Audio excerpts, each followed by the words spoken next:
Hello বন্ধুরা, মুক্তির রান্নাঘরে সবাইকে স্বাগত। আজকে আমি বানাবো শসা চিংড়ি একটা রেসিপি। আমি এখন প্রথমে শসাটাকে কেটে নিচ্ছি। শসাটাকে আমি এইভাবে কেটে নেব।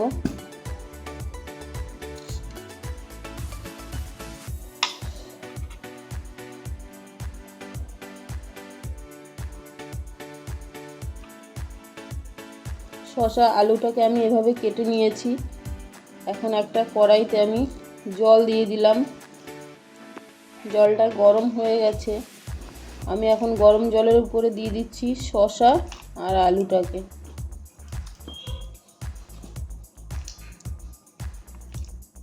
এখন দিয়ে দিচ্ছি হলুদ, নুন আর দিয়ে দেবো কাঁচা লঙ্কা। এখন একটু এটাকে নাড়িয়ে দিলাম। নাড়িয়ে আমি ঢাকা দিয়ে দেব।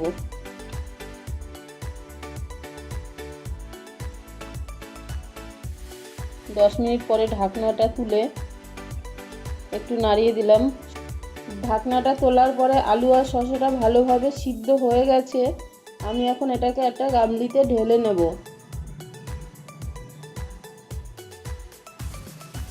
ঢেলে নেওয়ার পরে আমি কড়াইতে দিয়ে দিচ্ছি তেল। এখন আমি চিংড়ি মাছটাকে নুন আর হলুদ দিয়ে ভালোভাবে মেখে নেব।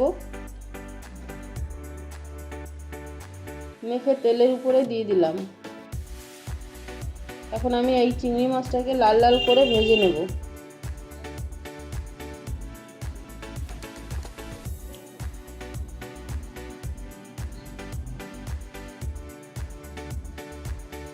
চিংড়ি মাছটা ভাজা হয়ে গেছে। আমি এখন চিংড়ি মাছটাকে তুলে শসা আর আলুর ভিতরে দিয়ে দিলাম। আমি এখন তেলের উপরে দিয়ে দিলাম শুকনো লঙ্কা আর দিয়ে দিচ্ছি সর্ষে। এটাকে একটু নাড়িয়ে নিলাম। নাড়িয়ে নেওয়ার পরে আমি শসা আর আলুর তরকারিটা তেলের উপরে দিয়ে দিলাম। দিয়ে কিছুক্ষণ নাড়িয়ে নিলাম। নাড়িয়ে নেওয়ার পরে আমি আবার এটাকে 5 মিনিট ঢাকা দিয়ে রাখবো।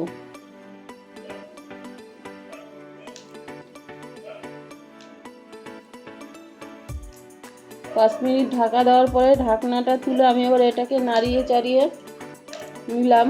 এইভাবে শসা আর আলু চিংড়ি মাছের পাতলা ঝোল রেসিপি তৈরি হয়ে গেছে। রান্নাটা রেডি হয়ে গেছে। আমার রান্নাটা যদি আপনাদের ভালো লাগে তাহলে লাইক, শেয়ার, কমেন্ট করবেন এবং সাবস্ক্রাইব করবেন।